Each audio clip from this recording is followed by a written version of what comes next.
wabarakatuh. Walaupun kondisi sebagian besar teman-teman kita dan kita semuanya dalam kondisi ketidakpastian di pandemi, tapi mudah-mudahan dengan pandemi ini justru banyak hal yang bisa kita lakukan, setidaknya juga sebagai bagian dari edukasi adalah dengan acara-acara seperti ini. Tentu saja kita juga doakan agar teman-teman yang sedang dapat musibah sakit juga segera sembuh dan kita kembali normal seperti biasa, dan bagi yang sehat maka terus akan dikaruniai sehat walafiat.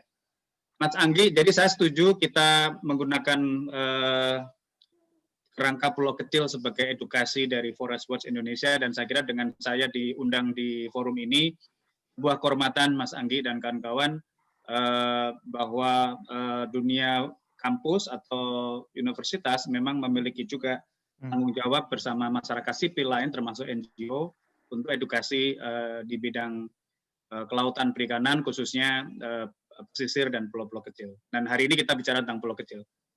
Jadi gini Mas Anggi, pulau, kita ngomong pulau dulu ya Mas, karena pulau itu kan dasar dari kata ini ya. Di pulau itu secara definisi yang saya pakai secara ekologis maupun diadopsi oleh hukum laut internasional ya UNCLOS, bahwa pulau itu adalah form of land. Jadi memang dia daratan yang kemudian surrounded by waters, dikelilingi oleh perairan atau laut, dan selalu nampak daratannya pada saat pasang tertinggi. Jadi bahasa sederhananya itu adalah daratan yang dikelilingi oleh lautan gitu ya. Sehingga sering disebut sebagai land surrounded by waters. Nah, pulau itu karena fokusnya daratan yang dikelilingi oleh lautan, maka kata kuncinya harus dua tetap, darat dan laut kan. Nah, yang membuat kemudian disebut kecil besar itu kan luas daratannya itu atau luas land of form of land-nya itu. Nah, sehingga disebut sebagai pulau kecil ketika ukuran yang dipakai. Nah, definisi ukuran banyak sekali, Mas. Yang sekarang dipakai oleh Undang-Undang Pesisir dan Pulau-Pulau Kecil, lalu juga masih digunakan oleh Undang-Undang Cipta Kerja atau Undang-Undang Omnibus Law adalah pulau yang ukurannya kurang dari 2.000 km persegi. Jadi ukuran land of form of land-nya itu kurang dari 2.000 km persegi. Padahal saya kira di Indonesia ini juga banyak yang kurang dari 2.000. Oleh karena itu ini menjadi sebuah kesepakatan kebijakan yang digunakan. Kalau lihat ecological features ya mungkin ada yang lebih dari kurang dari 2.000 yang harusnya 2.000 itu masih kebesaran misalnya. Tapi intinya karena kita harus menganut pada kebijakan formal, pulau kecil tadi kurang dari 2.000. Nah, yang kemudian ingin saya sampaikan juga, terlepas dari kursus ukuran yang kita pakai 2.000 itu ya Mas, ya, sebagai dasar, adalah fungsinya Mas. Saya kira gini Mas, kenapa negara kita disebut negara kepulauan? Karena kita punya pulau. Kalau kita nggak punya pulau-pulau, maka kita disebut sebagai negara pantai. Itu bahasa kebijakan kelautannya ya. Jadi beda tuh kalau kita ditasbihkan oleh negara-negara lain melalui UNCLOS, negara kepulauan, dengan kalau kita ditasbihkan sebagai negara pantai, coastal state sama archipelagic state, maka beda. Kita lebih diuntungkan dengan kita punya status sebagai archipelagic state. Karena kita punya pulau. Maka fungsi pulau pertama kali bagi Indonesia as the largest archipelagic state adalah pulau adalah identitas Indonesia. Tanpa pulau maka bukan Indonesia. Kira-kira bahasa nasionalismenya gitu ya. Nah, yang kedua, yang ini sifatnya personal, negara kepulauan karena sifat pulau itu adalah tadi land, form of land, maka seakan-akan kalau bicara pulau itu bicara darat gitu, seakan-akan saya nggak ngatain semua ya. Padahal archipelagic itu, arch itu besar, pelagic itu laut kan, kita belajar di ekologi laut, pelagic itu laut. Nggak ada istilah pelagic dipakai di darat kan. Jadi archipelagic itu sebetulnya sudut pandangnya adalah laut, gitu. Jadi kalau kita bicara ini personal opinion ya, walaupun pulau sudah dijadikan negara istilah. Sehingga kalau kita bicara pulau, maka sudut pandangnya adalah laut yang mengelilingi daratan. Kalau saya, bukan daratan yang dikelilingi oleh perairan atau laut. Jadi orientasinya adalah archipelagic, kembalikan kepada dasarnya. Arch adalah besar, laut adalah pelagic adalah laut. Nah, ini sekedar untuk ini aja, menyemangati kita Mas Anggi. Jadi tidak ada masalah kita mau bicara darat, tapi jangan lupa laut ya, gitu kira-kira gitu ya. Atau kalau kemudian kita punya laut yang besar, yang luas, tapi tengah laut yang luas itu ada daratan-daratan yang ada di situ sebagai konektor. Itu pulau juga. Nah, saya memilih melihat ocean as a state, tapi di dalam ocean itu nggak mungkin laut tok gitu, ada daratannya, ada ekosistem terestrial. Kenapa disebut pulau? Itulah negara kepulauan. Beda kalau negara pantai. Negara pantai kan negara darat, Mas, tapi dia punya juga laut kan. Malaysia misalnya adalah negara pantai. Filipina negara kepulauan, Jepang negara kepulauan. Kita bahkan sekarang udah punya namanya Archipelagic and Island State Forum, AIS ya. Bukan saya ada di situ. Nah, itu punya ciri sendiri bahwa negara-negara yang berjumlah sekitar 70-an itu negara pulau sama negara kepulauan bersatu dalam forum namanya AIS itu, Mas. Archipelagic and Island State ya. Jadi ada dua ya, Archipelagic State negara kepulauan dan Island State negara pulau. Itu kayak di negara-negara di Pasifik tuh ya. Vanuatu, kemudian Fiji dan seterusnya di Pasifik Selatan itu. Jadi itu Mas Andi, intinya saya ingin mengedukasi bahwa whatever the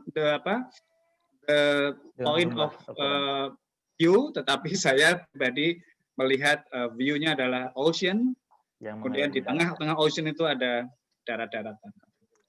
Ya. Sebetulnya seberapa penting sih Pak ketika kita mempelajari pulau-pulau kecil, kemudian beberapa tahun terakhir Indonesia Indonesia punya pulau 13.000 pulau, kemudian beberapa tahun lagi 16.000 pulau. Lagi.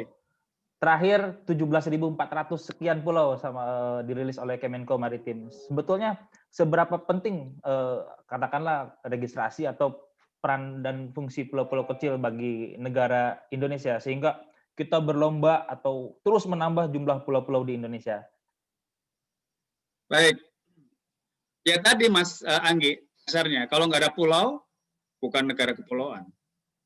Sehingga pulau tetap harus menjadi perhatian pemerintah. Nah, perhatian itu ada dua kan, perhatian formal sama perhatian informal. Perhatian struktural dengan perhatian fungsional. Perhatian fungsional, ya udah, kita ada pulau kok itu. Tapi kalau kemudian tidak diikuti dengan struktural, maka pulau itu mau ada atau tidak, dikelola atau tidak, nggak ada urusan. Yang penting kita udah punya pulau. Nah, oleh karena itu, functional and structural perlu. Nah, struktural itulah yang disebut dengan registrasi itu. Kita harus meregister, melaporkan kepada UN terkait dengan nama-nama pulau. Sehingga kita punya dasar resmi bahwa we have islands di dalamnya. Ini baru soal jumlah ya. Soal jumlah no problem, Mas. Mau 17.000, mau sekian ribu. Tapi poinnya adalah pulau kita dijaga gitu. Jangan kemudian karena number is no matter lalu ya udah pulau dibiarin tenggelam, pulau dibiarin nggak dikelola, ya jangan gitu.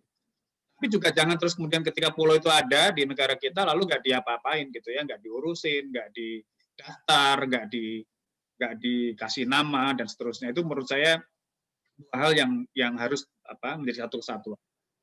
Nah, oleh karena itu, Mas, kepentingan kita meregister nama itu adalah, atau jumlah itu adalah untuk menunjukkan di diri kita bahwa kita memang negara kepulauan, negara yang luas lautnya lebih besar daripada daratannya, dan di dalamnya ada pulau-pulau yang mewarnai geografis maupun kultur, ekonomi, ekologi bangsa kita. Nah, oleh karena itu, Mas, khususnya terkait dengan pulau-pulau yang terdepan, kenapa tadi saya katakan negara kepulauan bagi kita diuntungkan lebih daripada coastal state atau negara pantai? Terkait dengan kedaulatan, Mas. Ini edukasi yang sudah sering disampaikan, tapi kita ulang nggak apa-apa. Kalau negara kepulauan, kita titik pada saat kita bicara mana batas maritim negara X, itu beda. Kalau negara kepulauan atau negara pulau, itu di titik dari pulau terdepannya itu, atau kalau dalam bahasa UNCLOS-nya itu outermost island gitu. Kalau sering disebut negara pulau terluar gitu ya. Mungkin bahasa kita bolehlah bebas mau bilang terluar atau terdepan gitu ya. Tapi intinya adalah titik pulau yang menjadi lokasi batas kita ngukur 12 atau 200 mil laut itu. Tapi kalau negara pantai itu diukur dari garis pantai, Mas. Bayangin kalau kita negara pantai, Mas, kita diukur dari Pantura, bukan dari Natuna misalnya. Itu contoh. Jadi artinya apa? Kita punya namanya archipelagic water itu kan, wilayah kepulauan, wilayah laut kepulauan itu kita punya. Kalau negara pantai nggak punya.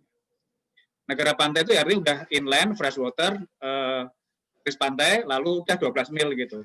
Nggak punya wilayah perairan kepulauan. Tapi kalau kita diukur dari outermost island atau pulau terdepan, maka pulau yang antara garis pantai dengan pulau itu adalah pulau archipelagic water atau perairan kepulauan itu yang menguntungkan. Dari kalau itu hilang, Mas, ya kita hilang. Negara boleh mengklaim bahwa kalau gitu nanti titiknya dari pulau garis pantai yang masih ada ya, katakanlah misalnya Natuna hilang misalnya, maka diukur dari Bangka Belitung misalnya begitu. Itu contoh ya, itu contoh aja dari konteks kenapa kita perlu meregistrasi dan memelihara titik-titik terdepan pulau kita yang memang menjadi ciri dari atau batas maritim dari negara kita.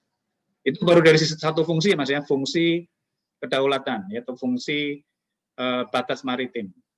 Negara kita kalau nggak ada batas, sama seperti Mas Anggi punya rumah, kalau nggak punya pagar, walaupun nggak harus pagar ini, Mas ya, nggak harus pagar tembok ya, Mas. Tapi kan tahu, Mas, itu loh batasku gitu kan, walaupun dikasih misalnya tanaman atau pot gitu. Itu kan kedaulatan, Mas. Di tetangga kalau nanti tiba-tiba layah-layah di halamannya Mas Anggi kan nggak boleh, walaupun nggak ada pagernya Pak. Gitu. Itu kan ada pagar tanaman saya, walaupun nggak dipagar.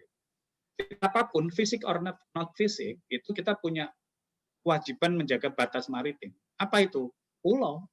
Maka pulau itu mau dibikin di taman, mau dibikin jadi tembok, mau dibikin kasih pot aja, urusan pemiliknya. Tapi sebagai tuan rumah yang baik, sebagai pemilik yang baik, perindahlah batas maritim kita kan, maka dibangunlah harusnya pulau-pulau terdepan sebagai batas maritim. Itu baru dari fungsi kedaulatan. Itu Mas, jadi itu penting Mas, meregistrasi sekian numbers itu. Kalau dari sisi lain Pak, kita coba perdalam lagi, misalkan dari sisi ekologi atau sosial ekonomi gitu kan. Sebetulnya pulau-pulau kecil punya fungsi atau peran apa sih Pak? Bisa dijelaskan lebih dalam nggak Pak dari sisi ekologi atau ekonomi Pak? Baik, jadi saya katakan bahwa tidak semua tentu saja pulau-pulau yang kita miliki adalah pulau batas maritim ya. Saya kira kita semua tahu ada sekitar 12 kalau nggak, tapi nanti kita cek lagi. Nah, tetapi dalam perspektif 90 kalau nggak salah bukan 12 Mas, 90 pulau tersebut. Nah, terkait dengan fungsi lain Mas. Pulau itu kan tadi ya, ini cara pandang saya ya. Ketika pulau itu adalah sebuah daratan yang laut yang kemudian di dalamnya ada daratan. Sehingga fungsi ekologi perlu menjadi perhatian pertama terlebih dahulu, bahwa ekosistem pulau kecil apalagi adalah ekosistem laut dan ada ekosistem terestrial di dalam. Itu dulu. Jadi secara ekologis, maka fungsi pulau kecil adalah menjadi penyeimbang antara ekosistem laut dan ekosistem darat. Itu dalam bahasa saya di dalam konteks akademis ini menjadi contoh koneksi antara darat dan laut. Kalau di pulau besar Mas, misalnya Sumatera atau Jawa, kadang-kadang teman-teman kehutanan lupa dengan laut misalnya gitu kan. Mas Forest kan kalau udah di hutan lupa bahwa ternyata hutan itu punya koneksi dengan laut. Sebaliknya teman-teman di orang-orang kelautan ketika bicara tentang katakanlah samudra, maka seakan-akan hanya laut saja. Nah, tapi begitu pulau kecil, Mas, itu sudah nggak bisa terpisah. Di pulau kecil itu ya nggak bisa orang FPIK mengatakan saya nggak tahu terestrial, itu orang kelautan. Sebaliknya teman-teman fakultas kehutanan, karena ada di pulau di daratan pulaunya, lalu nggak peduli dengan mangrove dan igres maupun coral, enggak. Jadi di pulau itu justru fungsi integrasi ekologi itu menjadi kunci penting. Sebab apa? Begitu kita bicara tentang ekosistem tidak seimbang, pulau itu hilang. Kita sea level rise misalnya ya, walaupun itu menjadi bagian dari climate change, tapi kan climate change sekarang dianggap sebagai bukan lagi soal alam, tapi soal antropogenik gitu ya, karena manusia merusak sehingga membuat keseimbangan iklim jadi quote and quote jadi masalah, sehingga lalu sea level rise, sehingga kemudian pulau jadi tenggelam. Jadi artinya apa? Tenggelamnya pulau itu ya tanda kutip karena kesalahan manusia juga. Oleh karena itu, menjaga keseimbangan ekosistem laut dan darat itu menjadi fungsi yang sangat penting, dan itu bagi orang pulau kecil harus tahu dua-duanya. Itu fungsi ekologis. Yang kedua, tentu saja kalau dalam bahasa saya, ekosistem itu tidak akan bisa disebut sehat kalau tidak mensejahterakan. Jadi kalau Mas Anggi memelihara hutan atau memelihara terumbu karang, memelihara lamun, melestarikan mangrove, tapi nggak boleh mangrove itu digunakan sebagai tempat berpenghidupan bagi masyarakat, maka to best my opinion, again ini personal opinion, itu saya tidak sebut sehat. Sehat adalah kalau dia memang sehat secara ekosistem, tapi dia mampu mensejahterakan. Nah, challenge-nya kan di sini. Pak, kalau kita udah ngomong human, sejahtera manusia, maka manusia itu greedy, Pak. Sejahtera itu pengen kaya raya, pengen punya, sehingga ngerusak. Nah, itu kan challenge-nya. Resource management atau pengelolaan pulau kecil, pulau pesisir kan a matter of how to regulate human kan, Mas Anggi kan. Kenapa Mas Anggi kerja di NGO Forest kan bukan sekedar untuk menanam mangrove atau menanam seagrass atau memelihara hutan, tapi mengedukasi human yang terkait dengan hutan, mangrove dan seterusnya. Jadi mensejahterakan ini wajib, tapi challenge berikutnya adalah bagaimana kesejahteraan ini didrive dari ekosistem yang sehat tadi. Jadi fungsi ekonomi yang kedua adalah wajib. Jadi setelah fungsi kedaulatan tadi, fungsi ekologi, fungsi ekonomi. Karena apa? Tanpa ekonomi, maka pulau itu akan menjadi sepi. Nah, ini nanti saya bicara another, ya, tapi intinya pulau itu harus punya dua fungsi. Dengan catatan tentu saja nanti keseimbangan pulau ya. Ada juga sih memang yang kemudian karena kita lalai sehingga pulau itu menjadi tempat human saja, akhirnya jadi tempat tinggal tapi ekosistemnya rusak, dia ngambil dari pulau sebelahnya gitu misalnya. Itu juga salah satu challenge ya di dalam pengelolaan pulau kecil. Nah, yang ketiga Mas, keempat ya, kedaulatan ekologi ekonomi. Yang keempat bayangan saya Mas, untuk Indonesia khususnya Mas ya. Pulau kecil itu juga menjadi fungsi budaya. Budaya pulau itu, betul saya sekolah di Jepang, ketika saya penelitian pulau kecil, Mas, saya penelitian hampir 8 tahun di sana, di pulau kecil di Jepang, itu sangat, identitas pulaunya itu luar biasa. Dia bilang sebagai umito. Ya. Umito itu kanjinya itu laut dan orang. Bahasa kanji Jepang itu umito itu kalau ditulis kanji, 2 huruf. 1 huruf laut, umi, satu lagi huruf manusia. Kalau dibaca berdua namanya umito. Jadi dia bilang, watashi wa umito des. Kamu orang darat, saya orang laut. Jadi ada identitas, Mas. Jadi walaupun misalnya sebuah provinsi itu ada daratan, ada pulau, maka orang pulau itu beda dengan orang daratan. Nanti saya akan jelaskan bagaimana integrasinya. Tapi intinya budaya pulau kecil itu menjadi salah satu fungsi yang harus kita jaga. Sehingga budaya pulau-pulau teman-teman di Bawean, misalnya di Madura, kemudian teman-teman di timur ya, di pulau-pulau di Raja Ampat, itu menurut saya punya karakteristik yang harus dijaga, sehingga budaya itu menjadi benchmark bagi kelestarian ekosistem. Tapi tidak, nanti kalau teman-teman yang ahli sosial protes, Pak, kenapa harus dibedakan antara pulau dengan orang pulau sama orang darat? Budaya ya konteksnya ya, bukan konflik. Jadi kalau misalnya orang laut, orang pulau itu tahu betapa pentingnya darat. Kenapa Mas begini misalnya? Setuju nggak Pak Luki, kalau Mas Andi mau nanya lagi, setuju nggak Pak Luki dengan jembatan-jembatan antar pulau? Ya gimana tuh Pak? Ya kan Gi? Ya nggak Gi? Kan gitu Gi? Kalau pribadi saya nggak setuju Gi. Jadi kapal aja disambung-sambung gitu jadi daratan, jadi jembatan, itu mengubah kultur Gi. Kalau saya Gi. Ini subject to discussion. Saya tidak mengatakan, tapi sebagai sebuah personal opinion, biarkan pulau-pulau itu apa adanya. Lalu kita kalau memang ke laut pakai ferry atau pakai kapal, ya itu ciri orang laut kan. Kalau kemudian di darat-darat kan nanti jadi darat. Pak, nanti mahal itu Pak, kan darat itu kan mahal Pak. Laut itu kan mahal Pak dibanding jembatan. Yes. Maka balancing kan, artinya tidak semua dibangun jembatan kan gitu. Ya. Jadi saya artinya apa? Ya oke, boleh, tapi dalam konteks tertentu. Jangan semua pendekatannya pulau dibangun jembatan, misalnya begitu. Jadi artinya dalam konteks saya ya keseimbangan sekali lagi ya, jalan tengah saja, karena kita nggak bisa memang mengatakan ini benar ini salah, karena semuanya punya pendekatan yang. Tapi intinya poin saya adalah bahwa kultur atau budaya itu menjadi fungsi yang tidak boleh apalagi bagi negara kita yang sangat terdiversifikasi dari Sabang ya, Pulau Sabang sampai di teman-teman di Papua itu memiliki karakter yang berbeda-beda. Nah itu maksud saya disebut dengan fungsi keempat, bahwa pulau kecil menjadi sebuah cagar budaya bagi yang disebut dengan island culture itu. Kenapa kemudian teman-teman di Patimura, di Unpati, di Maluku itu hubnya untuk small island culture.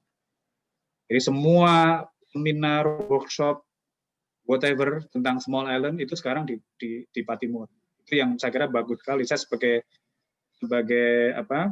ketua Forum Pendidikan Tinggi Perikanan Kelautan Indonesia menyambut baik itu, bahwa setiap perguruan tinggi harus punya ciri. Jadi kalau kita belajar pulau kecil ke Unpati nggak apa-apa. Nanti teman-teman di Bangka Belitung, Universitas Bangka Belitung, oke, karena dia pulau kecil kan, PBB itu kan, maka dia jadi juga Center of Excellence untuk pulau kecil. Jadi jangan semua belajar ke IPB misalnya. Misalnya. Jadi IPB sebagai ngomong aja gitu kan. Tapi intinya setiap pulau harus punya ciri yang 4 tadi Mas, kedaulatan, ekologi, ekonomi, dan budaya. Dengan variasinya ya Mas Anggi, artinya tidak perlu kalau misalnya satu pulau ini cocok untuk konservasi ya oke, conservation networks gitu ya. Tapi kalau nanti untuk ekonomi kayak Bali misalnya atau kayak Batam misalnya, ya oke, kita ekonomi, tapi tetap harus berintegrasi. Nanti yang lain juga sama. Itu Mas, 4 fungsi pulau. Iya, artinya kalau saya tadi perhatikan begitu terbatas ya Pak ya, pemanfaatan di pulau-pulau kecil itu. Kalau saya tidak salah, Profesor Krakatau membatasi 50% boleh dimanfaatkan, 50% lagi tidak boleh dimanfaatkan. Itu untuk regenerasi pulau-pulau itu sendiri secara ekologi yang penting bagi ekosistem si pulau itu. Nah, kemudian Pak, saya ingin coba memperdalam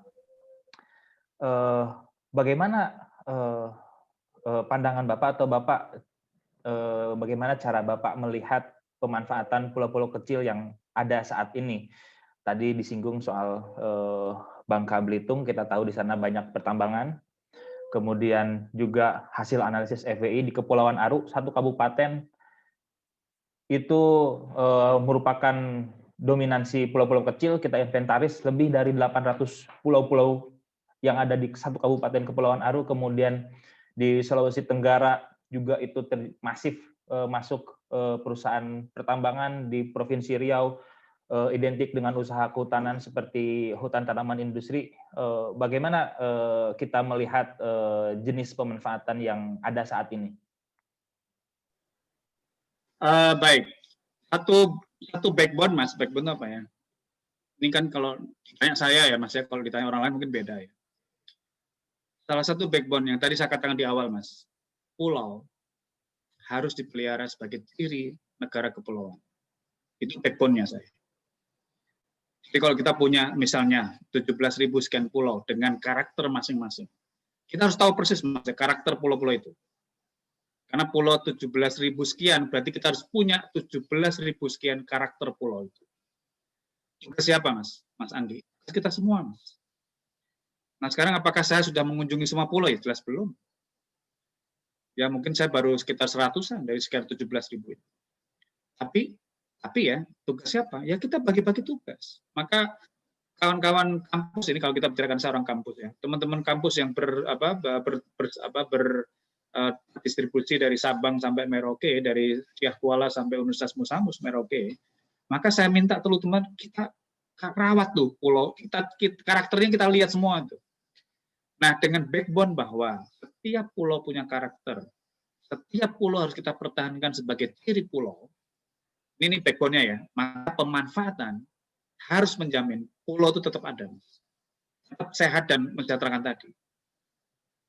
Saya katakan itu. Kalau pertambangan ternyata kemudian merusak ekosistem lalu tidak bisa mensejahterakan, no way. Apakah pertambangan cocok untuk pulau kecil? Setiap pulau punya karakteristik, ada yang cocok, ada yang enggak. Ukuran 2000 itu kan dari mulai 10 km persegi sampai 2000 gitu kan, Mas. Itu kan variasi. Maka tadi ada 17.000, maka setiap harus tahu tuh 1 sampai 17.000 itu berapa ukurannya. Kalau 1 sampai 2000 misalnya gitu Mas Anggi ya, maka berapa yang ukurannya 1999 misalnya, berapa yang ukurannya 2005 misalnya, atau berapa yang ukurannya cuma 10 km persegi atau mungkin kurang. Nah, apakah yang ukuran-ukuran itu kemudian bisa sama rata? Kalau itu pulau semua boleh tambang, semua pulau boleh hutan industri dan seterusnya, itu harus terlihat dari karakter itu. Nah, backbone-nya adalah kalau pulau itu nggak cocok untuk tambang ya jangan. Kalau pulau itu cocok untuk hutan lestari ya nggak apa-apa. Itu contoh-contoh ya. Ini kadang-kadang tidak dimiliki oleh, mohon maaf teman-teman, policy Mas Anggi. Ya, ketika kebijakan itu adalah ekonomi, maka sepertinya semua istilahnya itu resep ekonomi itu cocok untuk semuanya seakan-akan. Gitu. Padahal misalnya Mas Anggi itu daerahnya pulau-pulau kecil, saya daerahnya mainland. Tapi seakan-akan resep pertumbuhan ekonominya dianggap sama. Inilah edukasinya Mas Anggi, bahwa economic growth untuk pulau kecil beda dengan economic growth untuk Jawa, kemudian Sumatera dan seterusnya atau pulau besar. Nah, sehingga Mas Anggi jawaban konkret saya terkait dengan kebijakan tergantung dari karakter dari pulau-pulau itu. Tentu saja, katakanlah nih Mas ya, katakanlah nggak usah yang tambang ya Mas ya, kalau teman-teman Polres kan selalu atau NGO tambang itu eksploitatif. Jangankan gitu. Itu clear tuh bagi kita sebagai aktivis membedakan antara pertambangan dengan non pertambangan clear. Karena saya challenge Mas Anggi dan kawan-kawan. Tourism ya. Marine tourism itu kan nggak eksploitatif kan? Marine tourism itu kan adalah orang datang untuk menikmati keindahan. Bisa ngerusak nggak? Orang-orang, oh itu lebih baik itu daripada pertambangan, Pak. No. Marine tourism juga punya spektrum, Mas. Mana yang cocok untuk mass tourism, mana yang cocok untuk ekotourism. Apakah pulau kecil itu harus ekoturism semua? Apakah pulau kecil itu harus mass tourism semua? Itu pertanyaan-pertanyaan akademik kita.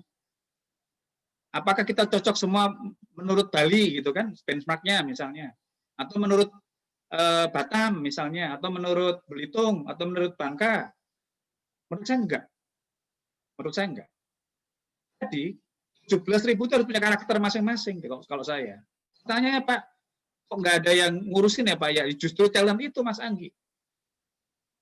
Berapa orang dosen yang meneliti pulau kecil misalnya? Ketika itu ada di kampus-kampus yang punya pulau. Berapa teman-teman NGO yang concern terhadap pulau-pulau kecil? Karena 17.000 sekian itu juga nggak gampang Mas Anggi untuk mengurusnya. Kedua, seberapa besar afirmasi kebijakan yang pro terhadap kelestarian ekosistem pesisir dan pulau-pulau kecil? Itu nanti kita juga bisa diskusikan dalam diskusi hari ini, misalnya kebijakan itu. Sehingga pemanfaatan itu adalah bergantung kepada karakter. Dan kalau saya tidak salah, kita diberi hak untuk itu. Ya, di dalam kebijakan kita, nanti kita ulas di yang kita kerja, bahwa perencanaan pulau-pulau kecil pesisir itu akan diatur oleh peraturan pemerintah. Ya, jadi peraturan pemerintah itu kunci Mas. Nanti NGO kita di akademisi harus bersatu padu untuk mengawal PP tentang perencanaan pesisir dan pulau-pulau kecil. Sehingga yang tadi Mas Anggi bahwa kalau pulau kecil maka yang boleh adalah ini adalah contoh itu. Nggak bisa semuanya dianggap sama. Kalau di tanda kutip ya, growth ekonomi di darat atau di pulau besar yang pulau kontinental saya sebut dalam ilmu pulau kecil, itu akan beda dengan pulau kecil, oceanic island. Kan ada dua Mas, continental island sama oceanic island ya di ilmu. Beda Mas. Continental island itu Batam contoh. Oceanic Island itu contohnya Enggano. Walaupun kelihatannya sama ya, dekat-dekatan gitu, tapi kan Enggano itu terpisah oleh daratan besarnya.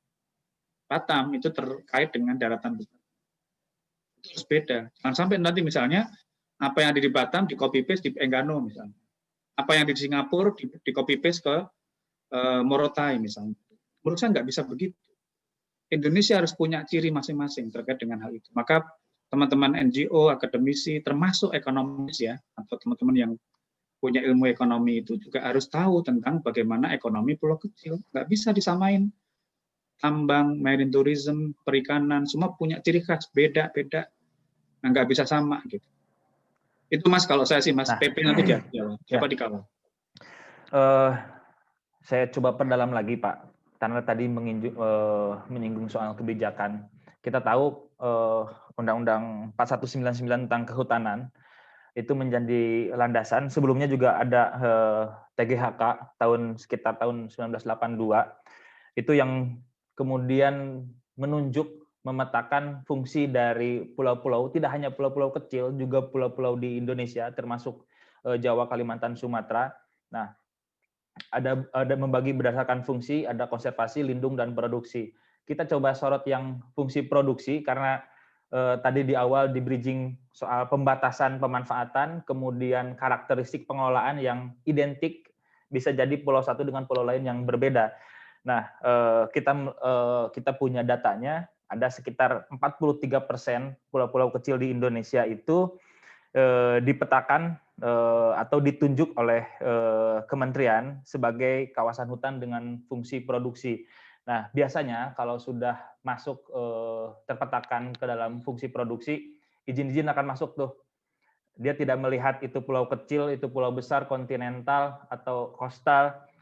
Izin masuk itu apakah itu HPH atau HTI, kemudian izin-izin yang lainnya juga masuk nanti biasanya tambang dan lainnya. Nah, bagaimana pendekatan pengelolaan saat ini menggunakan yang selama ini berjalan, yaitu yang saya tangkap adalah Undang-Undang 4199 karena 27 2007 keluar terakhir setelah penataan ruang dan 41. Bagaimana Bapak melihat itu, Pak? Baik Mas, yang pertama yang harus kita kritisi dan kita kawal ya, saya sebut kawal itu adalah begini Mas, kebijakan yang sifatnya generalis itu sudah tidak relevan Mas, kalau menurut saya.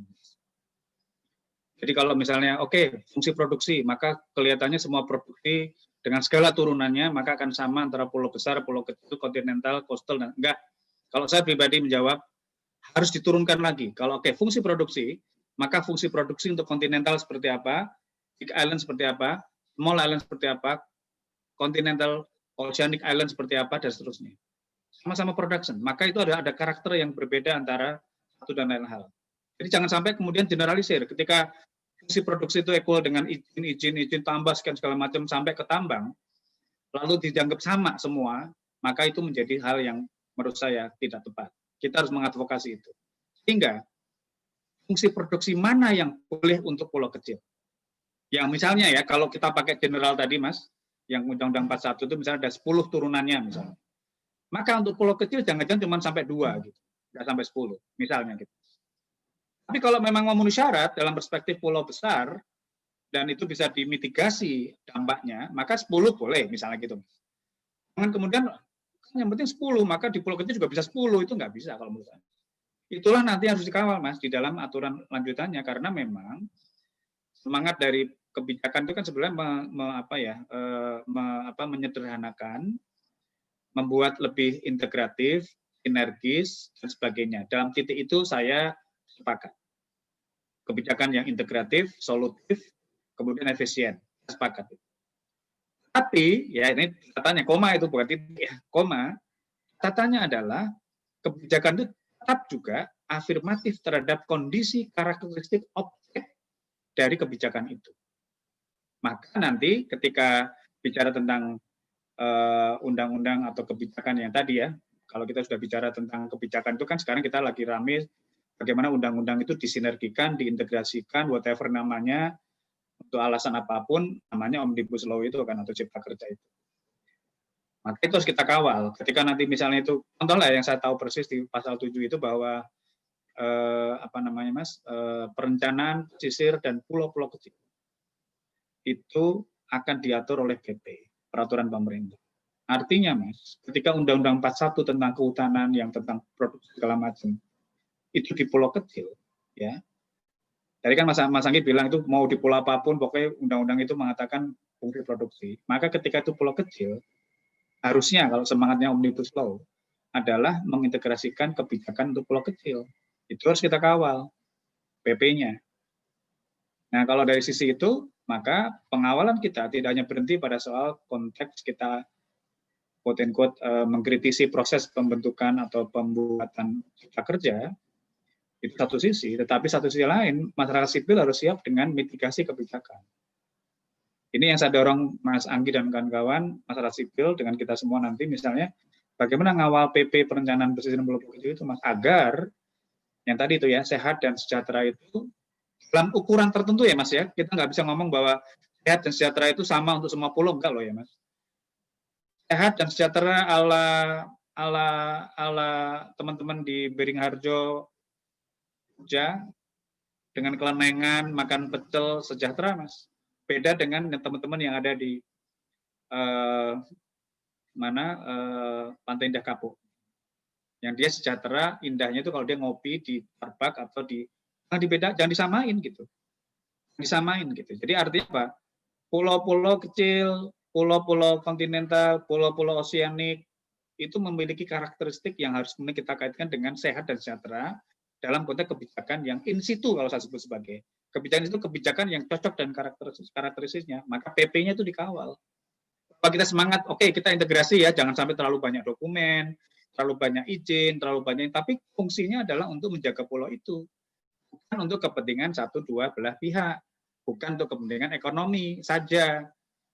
Maka Undang-Undang Cipta Kerja itu yang mungkin belum ditanya sama Mas Anggi, tapi sudah menyerempet ke situ, menurut saya harus berbau ekologi, ekonomi, sosial, budaya. Nggak boleh cuma satu ekonomi saja. Kalau misalnya kita lihat hanya ekonomi saja, ya kita kawal di PP-nya. Ya, kita tidak bisa berdebat banyak terkait dengan misalnya cacat pembuatan, itu lain soal. Teman-teman silakan memasalahkan itu. Tapi begitu nanti udah diketok, maka tugas masyarakat sipil nggak berhenti, harus menyiapkan mitigasi terhadap kebijakan. Nah, itulah yang kita buat, prosedur menyiapkan PP-nya itu yang harus kita kawal, Mas Anggi. Ya, kita masyarakat sipil harus ngawal prosedur itu. Jangan sampai yang kita anggap misalnya itu ada cacat dalam konteks prosedur, ya kita anggap ya, walaupun itu mungkin debatable, tetapi kita tidak boleh mengulang lagi di peraturan lanjutannya gitu. Itu sih Mas, jadi saya poinnya saya nggak setuju dengan generalisir Mas. Jadi begitu misalnya general gitu maka semua menerapkan general, enggak. General iya, namanya itu apa? Leg generalis gitu ya. Tapi untuk pulau kecil Mas itu leg spesialis Mas.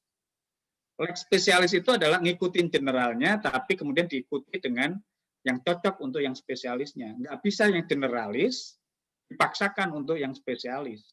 Sebaliknya yang spesialis nggak mengacu pada generalis juga enggak, karena poin-poin besar yang di generalis harus diakui, tetapi kemudian disesuaikan dengan leg spesialisnya. Nah, PP itulah leg spesialis yang harus kita kawal kalau menurut saya.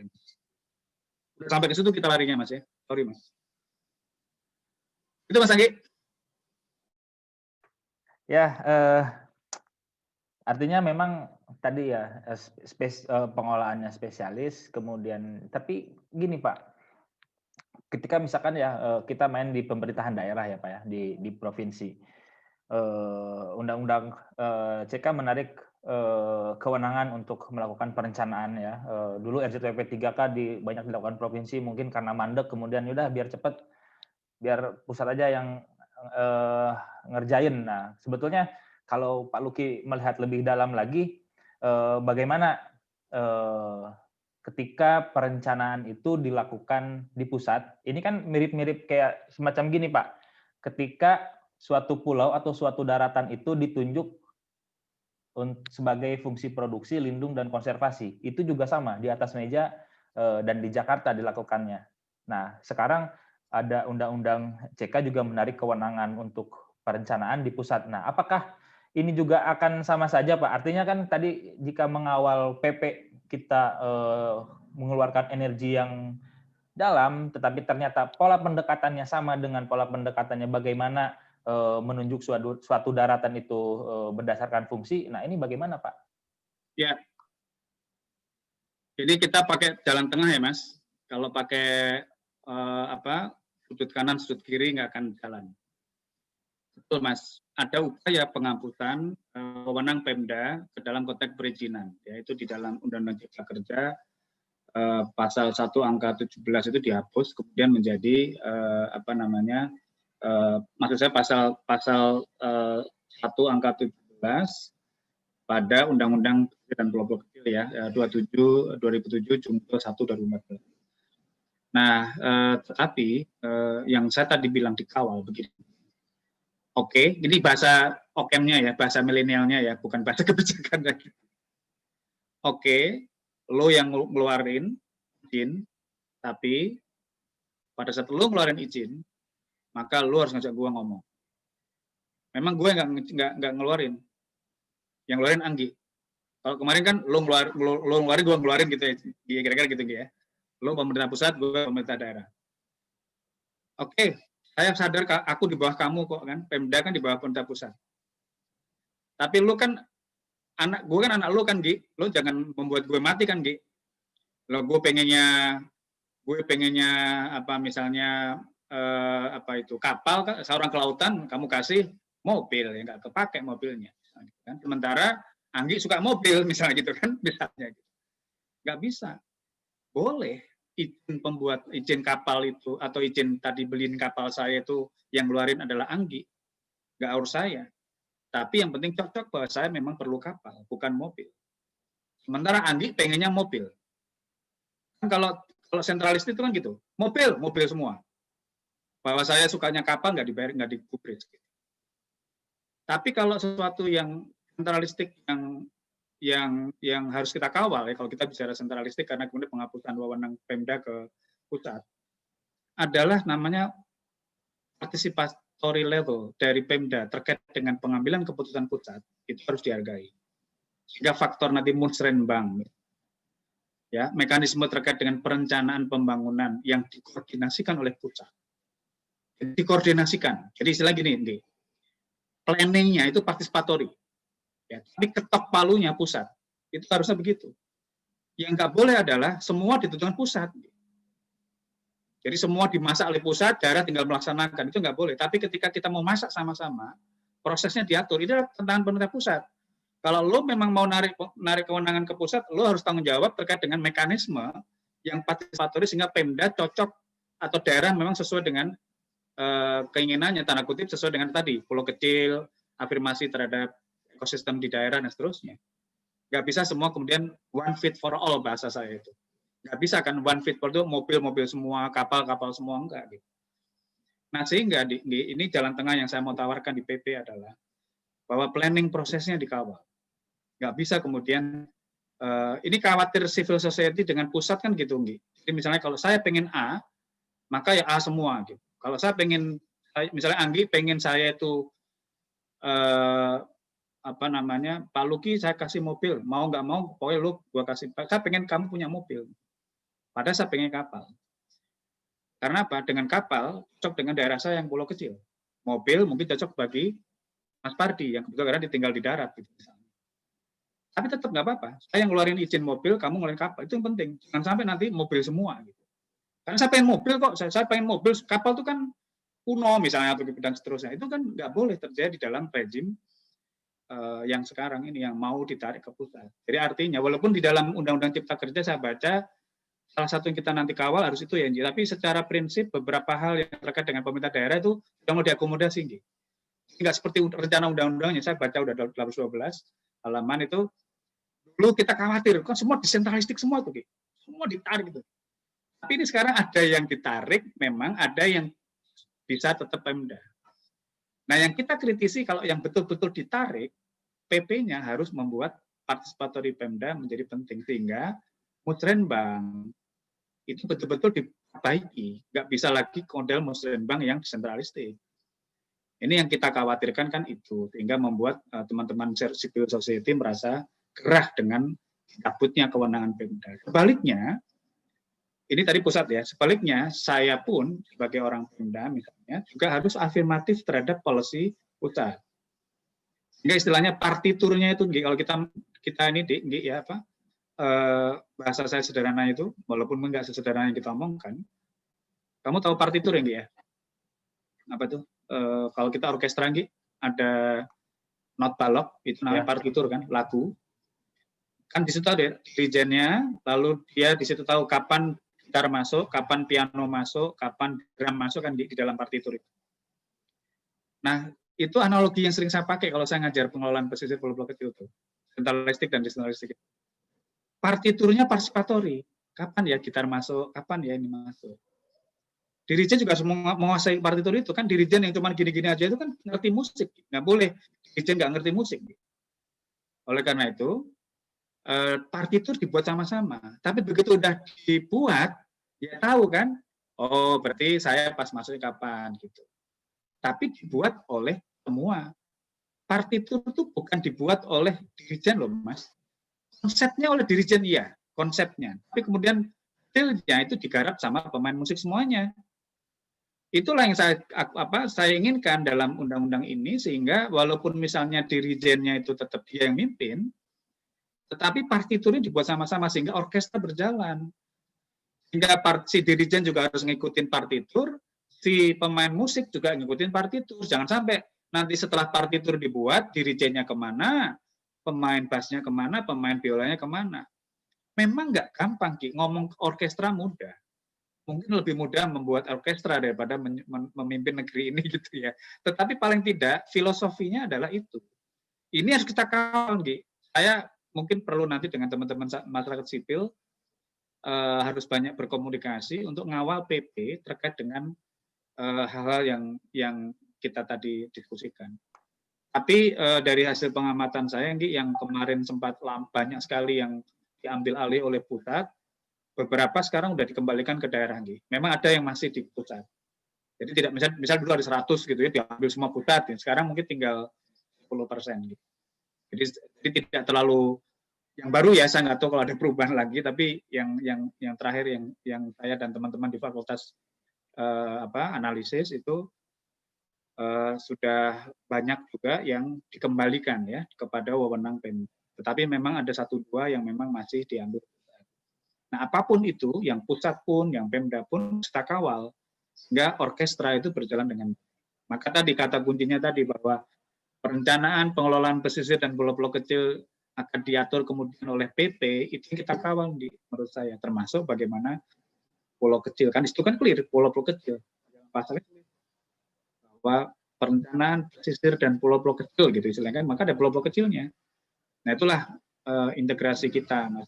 Karena itu saya sih mendorong ya model seperti ini bagus, Mas. Tadi NGO ngobrol sama akademisi, ya nanti Mas Anggi dan kawan-kawan ngobrol sama policy decision. Undanglah teman-teman di KKP misalnya atau Kemenkomar atau Bappenas yang concern terhadap pulau-pulau kecil, Mas Anggi dalam seri berikutnya, sehingga kita bisa tahu Mas Anggi menjadi dirijen informal dulu ya.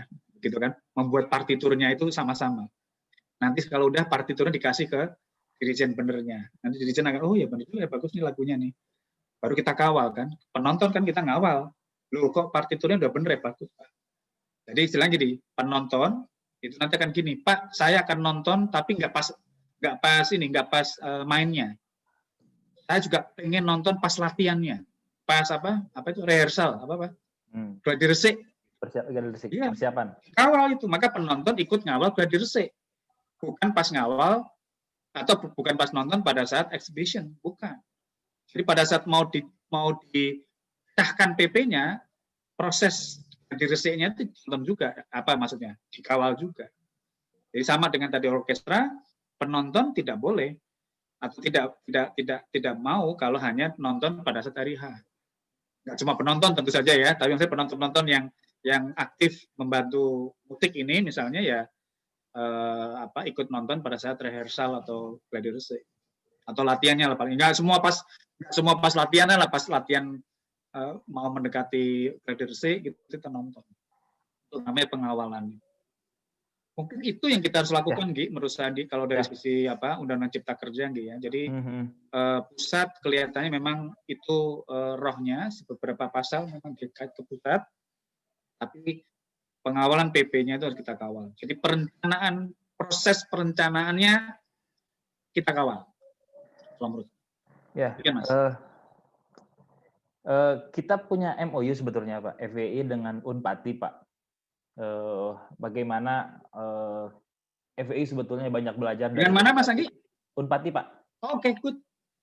Unpati, bagaimana kita melihat existing pengelolaan pulau-pulau kecil di Maluku dengan point of interest-nya sebetulnya bagaimana yang tadi ekologi hutan alamnya terjaga, kemudian sosial masyarakatnya bisa mengambil manfaat sehingga terasa begitu Pak, bahwa memang Kepulauan Maluku menjadi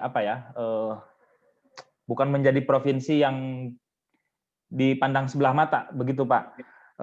Kita pikir kalau kita diskusi tadi dari awal sampai sekarang, provinsi kepulauan itu menarik gitu ya, punya daya tarik sendiri. Dia bicara tentang kedaulatan, dia bicara tentang ekologi, dia bicara juga tentang mengandung nilai manfaat ekonomi dan sosial. Dan saya pikir seharusnya ya pandangan bagaimana membangun dari pulau-pulau terdepan itu memang penting gitu kan.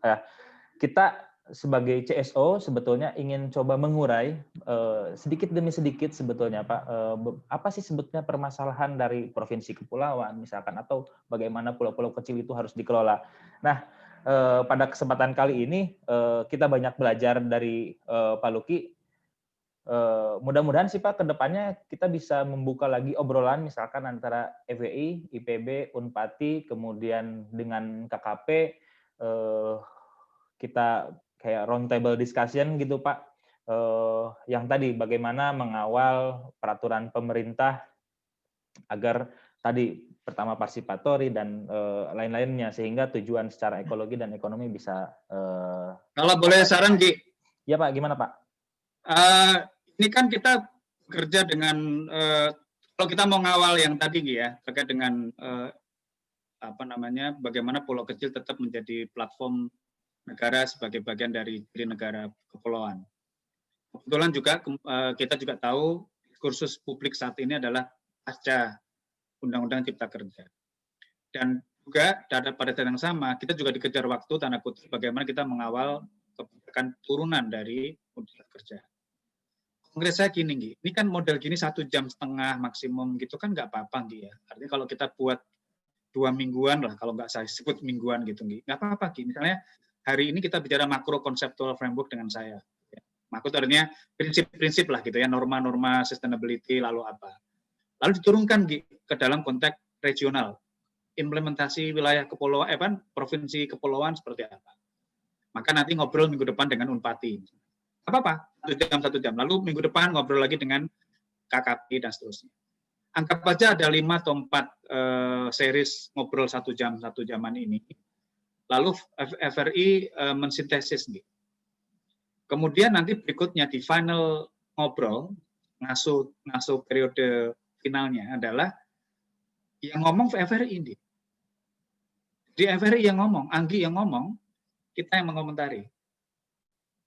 Jadi ibaratnya sebagai sebuah kontribusi CSO dalam konteks policy pulau kecil. Jadi memang harus ngawal. Nanti mungkin teman-teman yang terkait dengan fisheries akan sendiri. Nah, terkait dengan provinsi kepulauan, semangat daripada teman-teman yang saya support adalah bahwa pembangunan berbasis pada ciri pulau, itu yang penting. Bukan dalam konteks politik ya, karena kalau kedaulatan itu urusan negara, Mas, bukan urusan provinsi. Itu yang harus dikaitkan. Kadang-kadang terlalu semangat teman-teman di daerah bahwa ini ada kedaulatan pulau kecil di provinsi. Saya kira mungkin kita harus garis bawah ya, kedaulatan adalah pemerintah, tapi kedaulatan quote-unquote ekonomi, kebijakan, planning pulau kecil, yes, itu adalah provinsi kepulauan. Sehingga semangat daripada what we call small island development policies, itu dari mana keluarnya? dari provinsi-provinsi kepulauan. Maka tadi ketika saya katakan bahwa ketika teman-teman saya bilang sekali-kali bahwa afirmasi saya adalah bagaimana pengambilan keputusan juga bisa berpihak pada pulau kecil, itu juga semua pihak, akademisinya, CSO-nya, termasuk pemimpin daerahnya. Sehingga pemimpin daerah yang pulau mungkin beda dong dengan teman-teman di tempat lain. Itu yang saya sebut sebagai vision, sebagai pemimpin daerah yang terkait dengan pulau-pulau. Nah itu saya kira Asosiasi Provinsi Kepulauan sekarang juga punya namanya Asosiasi Kabupaten Kota Pesisir, ada ya semua itu ya. Kemudian asosiasi sejenis, saya kira itu perlu kita dorong oleh masyarakat sipil sebagai bagian dari passion pembangunan yang afirmatif terhadap ciri dari ekosistem. Tapi jangan dianggap kemudian quote-unquote tadi soal kedaulatan yang sifatnya politik kalau mungkin mas. Itu biar urusan UNCLOS, negara Kemenkomar dan Kemlu. Tapi dalam konteks kedaulatan ekonomi berbasis pada pulau-pulau kecil ya. Saya kira itu sering yang menjadi perdebatan. Tapi semangatnya adalah saya support sekali bahwa provinsi kepulauan beda dengan provinsi yang bukan kepulauan. Kebijakan-kebijakan fiskal yang terkait dengan kepulauan ya memang harus beda dengan kebijakan yang non kepulauan. Sama dengan tadi saya katakan, generalis nggak bisa, harus lex spesialis. Nah, lex spesialis ini dikeluarkan oleh siapa? Masyarakat sipil plus teman-teman yang memang ada di dalam konteks pengambilan keputusan fokus kepada pulau. Jadi singkat kata, Ri, kalau tadi kamu Anggi mengatakan FRI akan berkontribusi di sini, saya kira enggak. Kita dorong untuk masyarakat sipil juga mengawal ini. Dan ini pekerjaan waktu, Mas. Kalau saya nggak tahu ya apakah pemerintah sekarang menandatangani Undang-Undang Cipta Kerja, begitu ditandatangani anggap aja 20-30 hari setelah disahkan oleh DPR. Dan ini kan masih seminggu yang lalu ya, jadi artinya masih ada waktu, makin cepat makin baik. Maka setidaknya kita punya waktu lah selama 10, 20, 30 hari untuk menyiapkan mekanisme pengawalan terhadap berlakunya undang-undang. Jadi saya kira masyarakat sipil perlulah agak sedikit nanti fokus mengawal peraturan-peraturan turunan yang terkait dengan, tapi dengan catatan tadi ya, semangatnya adalah memang semangat untuk keberlanjutan, sinergisitas, efisiensi, dan seterusnya. Tapi jangan kebablasan. Ya, nanti atas nama efisiensi, nanti ngomong ekonomi. Ekonomi ngomong profit maksimalisasi. Maksimalisasi ngomongnya soal investasi yang sembarangan. Jangan ke situ larinya. Tetap dalam konteks efisiensi yang pro terhadap sustainability. Artinya apa? Ada batas-batas. Kalau orang Jawa itu ngono, ya ngono, neng ojo ngono gitu, Mas. Kalau dalam bahasa Islam adalah berhentilah makan sebelum kenyang. Jadi jangan terus kemudian atas nama efisiensi, atas nama ini investasi, lalu terus kemudian kebablasan, itu harus kita kawal. Civil society mengawal itu. Mengawal bagaimana kalian berhenti sebelum kenyang. Itu kalau pakai bahasa agak sedikit religius ya, Gi ya. Jadi sustainability kan itu Gi sebenarnya Gi. Keberlanjutan kan di situ kan kita kan ingat ya jangan itulah mungkin pakai bahasa sederhana yang sifatnya general Mahatma Gandhi bilang kan bumi ini cukup untuk memberi makan pada semua orang yang tinggal di bumi, tapi tidak akan cukup untuk memberikan support kepada satu orang yang greedy. Greedy itu apa sih? Serakah gitu. Itu juga menjadi hal. Jadi kalau saya sih melihatnya ada tadi berhentilah makan sebelum kenyang. Jadi begitu kita bicara investasi, profit, itu ya jangan terus ngomong maksimalisasi profit, tapi optimasi terkait dengan bagaimana sampai di mana kita berhenti. Kita pindah ke tempat lain ya. Jangan dikuras pol-polan, jangan dihancurkan pol-polan. Nanti kalau hancur baru pindah ke tempat enggak. Jangan gitu. Terus kemudian sifatnya menghancurkan baru pindah ke tempat lain, enggak lah. Kita semua kan harus adil gitu. Itu yang harus dipahami. Nah, caranya seperti apa? Kalau kita bidangnya bidang pesisir, pulau-pulau kecil, perikanan kelautan, ya fokus di situ. Pengawalannya dari sisi masyarakat sipil. Hanya saja untuk khusus FRI yang seperti kita pernah ketemu di kampus, forest and ocean is connected. Tidak ada hutan yang baik, tidak ada laut yang sehat. Sehingga FRI saya dorong untuk mengkomunikasikan, menjembatani antara NGO yang bergerak di bidang laut, yang saya kira banyak Anggi dan teman-teman tahu, dan NGO yang bergerak di bidang kehutanan, suatu saat mungkin untuk pulau kecil harus bersatu, harus ngobrol, harus sinergi. Mungkin itu salah satu yang ingin saya sampaikan ke Anggi dan kawan-kawan. Untuk pulau kecil, maka NGO laut dan NGO hutan harus bersatu dalam konteks pengawalan terhadap kebijakan pulau-pulau kecil. Itu Mas, kalau boleh saran. Ya, siap Pak. Wah, makasih banyak nih Pak atas masukan-masukannya. Saya pikir ini adalah langkah awal bagaimana saya pribadi sebetulnya, saya FWI membuka pikiran, membuka wacana bagaimana pulau-pulau kecil ini tidak dipandang sebelah mata karena menyimpan hutan alam sekitar 5 juta hektar yang harus dijaga, yang diselamatkan. Nah, kita pikir juga ini ada salah pendekatan selama ini bagaimana memanfaatkan pulau-pulau kecil di Indonesia. Tadi sudah saya singgung bagaimana penunjukan status fungsi kawasan, kemudian turunnya izin-izin usaha kehutanan, tambang, perkebunan di pulau-pulau kecil. Saya pikir ini salah, harus ada pendekatan lain yang tepat bagaimana cara mengelola pulau-pulau kecil di Indonesia. Tadi Pak Luki sempat menyinggung spesial, setiap pulau harus punya rencana pengelolaannya sendiri, tidak bisa disamaratakan atau digeneralisirkan jenis pemanfaatan atau pengelolaannya. Closing statement Pak, ini yang akan kita quote di film dan di media sosialnya FWI, melihat tadi panjang cerita bagaimana pulau-pulau kecil dikelola. Closing statement dari Bapak, bagaimana seharusnya pulau-pulau kecil dikelola di Indonesia? Maka silakan Pak, closing statement. Ya, makasih Mas Anggi. Saya katakan tadi dalam beberapa kesempatan di depan bahwa pulau kecil adalah penciri utama dari negara kepulauan. Tidak ada pulau kecil, maka kita tidak ditasbihkan sebagai the largest archipelagic state. Nah, the archipelagic state by definition adalah adalah besar, pelagic adalah laut, maka negara kepulauan atau pulau-pulau kecil dalam konteks ini adalah bagaimana kita bisa memandang laut sebagai bagian dari yang tidak terpisahkan dari darat yang ada dalam pulau kecil, sehingga dengan mensejahterakan, menyehatkan ekosistem pulau kecil dan masyarakat yang ada di pulau kecil, maka kita merawat negara kepulauan Republik Indonesia. Tanpa itu, maka kita bukan negara kepulauan terbesar di dunia ini.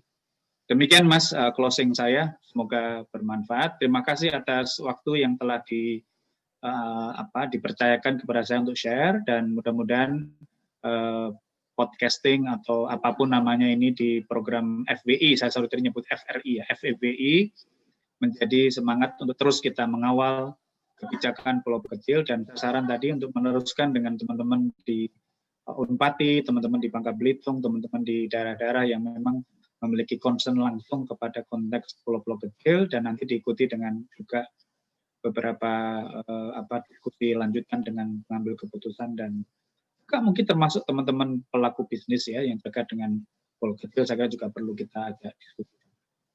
Demikian Mas Anggi, terima kasih. Assalamualaikum warahmatullahi wabarakatuh. Terima kasih Pak, terima kasih banyak. Sampai bertemu lagi di kesempatan yang lain. Terima kasih banyak. Terima kasih. Assalamualaikum warahmatullahi wabarakatuh. Salam sukses buat teman-teman Forest Watch Indonesia ya. Makasih Mas. Sama-sama Pak. Ya, terima kasih saya banyak izin, Pak. Ya, makasih.